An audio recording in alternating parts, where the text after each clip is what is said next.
Okay, good afternoon, everyone. It's Wednesday the 21st, and what I'd like to do here is just give some introduction to the assignment you're going to have about nutrient management.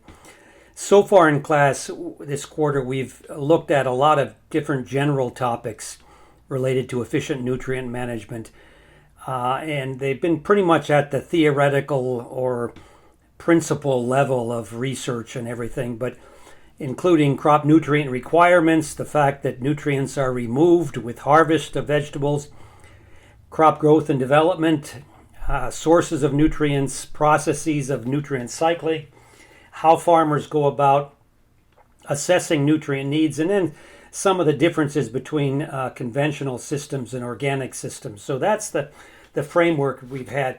I'd like you to read the two-page, very nice summary about fertilizer calculations. We're talking conventional systems now, but this was produced by the IPNI, International Plant Nutrition Institute, and Rob Mickelson was also a graduate of UC Davis, believe it or not, and it's a very nice summary. So you should take a look at this with your as you're getting ready to do the assignment. It's very concise and nicely written. What we'd like to do first of all is just look at different ways that farmers have for figuring out the pounds of element that they want to add in a fertilizer per acre here. And the usual way that this is done is you just calculate the amount of fertilizer based on the nutrient analysis of that fertilizer. And generally this is done as a percentage. So for instance, in the example here, you've got a 50-pound bag of 20% nitrogen, 10% phosphorus, 5% potassium. So in that bag, you've got 10 pounds of nitrogen if you do the little calculation that's involved there. Now, one of the things about phosphorus and potassium, the macronutrients, is that they are often reported and given or described in the oxide form. So what that means is, for instance, phosphorus is typically described as P2O5, and potassium is normally given as K2O. What you need to do in this situation is you need to be able to, and I'm talking about the middle part of this sheet right now, you need to be able to calculate or convert those oxide forms to the elemental forms, so you can figure out how many pounds of the element P and K that you're actually applying. So in the middle part of this page, you're given some conversion formulas that you can use for those. And I think that the rest of this sheet is pretty straightforward here. You should become familiar with how to go back and forth between the oxide forms of phosphorus and potassium in order to apply a certain number of pounds of those nutrient elements per acre there. Now you should, again, become familiar with the straightforward calculations that are given at the bottom of this page here.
Okay, let's look a little bit in more depth here about how to figure out how much fertilizer you'll need there. We're going to look at this in two ways. First of all, for solid fertilizers, and then for liquid fertilizers. For solids, the number of pounds you would apply.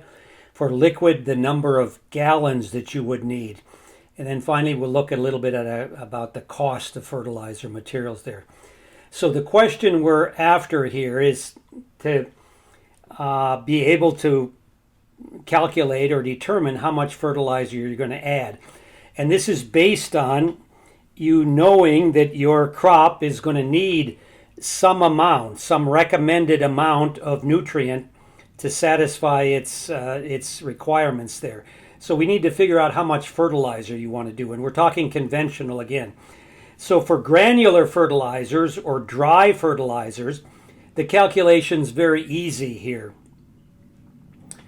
What you're going to do here is you're going to figure out the pounds of nutrient that you're going to divided by the fraction of the fertilizer that is that nutrient. So fertilizers are reported or described as a certain percent of the weight of the material that is the elemental nutrient. So what you do, you got to remember that the pounds of fertilizer will always be more than the pounds of nutrient, because unless you've got 100% nutrient in a fertilizer material, you're always going to have to add more fertilizer than the percentage of the nutrient in that fertilizer. So it's a simple percent calculation there for dry fertilizers. Now let's look at liquid fertilizers.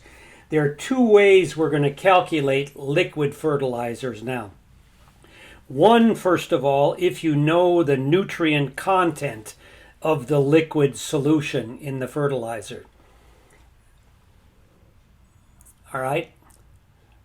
So that means right here under letter A, if you know the pounds of nutrient per gallon of fertilizer material, you can calculate that in a pretty straightforward manner there.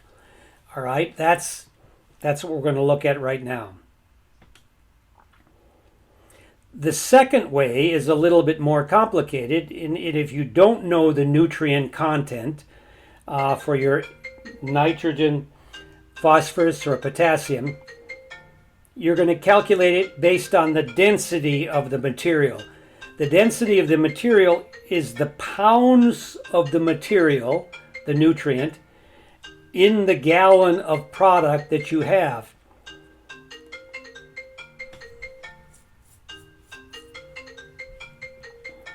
And this information is usually written on the fertilizer container, or you can get it from a lot of handbooks, or you can get it online for that matter. So let's look at the simple calculations. If you know the fertilizer analysis, for instance, let's calculate below for ammonium nitrate, potassium nitrate, and triple superphosphate here. If you want to add 80 pounds of nitrogen and 40 pounds of P2O5, how much fertilizer do you need? Well, here are the calculations that will get us to that answer there. All right. If you know that, for instance, ammonium nitrate is 34% nitrate, you just calculate the number of pounds that you would need by dividing 80 pounds, that's what you want, to get by 0.34, and you get 235 pounds of ammonium nitrate. For the other ones, they're listed as shown in the calculation there. Okay, now let's look at liquid fertilizer. All right, that's going to be a little trickier. All right, there are two methods for liquid fertilizer. One, if you know the number of pounds per gallon of element that you're after, it's very simple. Urea ammonium nitrate, UN32, has 3.54 pounds of nitrogen per gallon. So therefore, if you can figure out by dividing 30 pounds of UAN, 30 pounds of nitrogen per acre of UAN, you can find out how many gallons that would be if that's what you wanted to apply. And just by dividing the number of pounds of N per a gallon of a product, and it's 8.47 gallons would be needed there.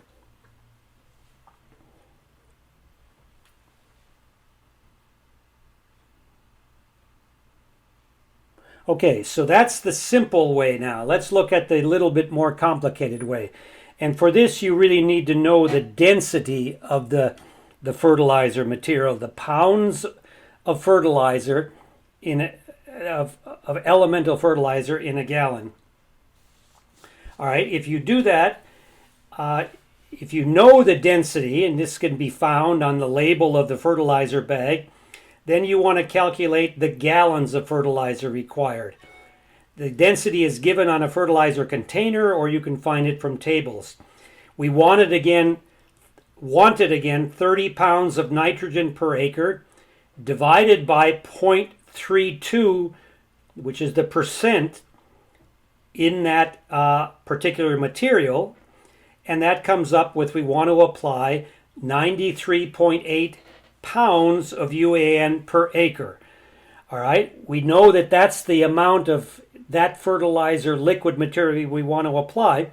We then say 93.8 pounds per acre, and then we factor in the density of that material. So for every 1 gallon of material, you have 11.05 pounds of UAN 32. And then the conversion will work into how many gallons you would need. So you would need, in this example here, 4.8 or 8.48 gallons of UAN 32 per acre. So that's using the density. That's that factor of the density, the weight in a gallon of material there. Now, the rest of this handout has really some interesting things about cost comparisons of fertilizer. And I'd like you to look this over. Typically, fertilizer materials are reported or are sold based on the cost per ton. So what you've got is a couple examples of fertilizers there. For urea, the fertilizer percentage of urea material is 45%. So 1 ton would be 2,000 pounds times 45%. You would have in 1 ton 900 pounds of nitrogen that you bought.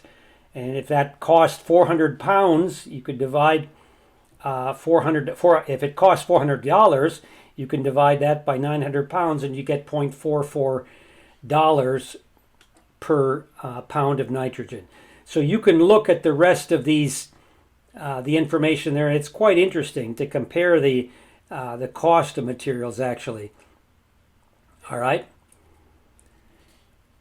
Okay, there are other factors that enter into the cost of the material, not just the buying it, but the cost of transport, how appropriate it is for your system there, how prone it is to clogging, how it can be mixed with other solution materials there, and how your crop responds to fertilizer there. So these are some of the other considerations you should make.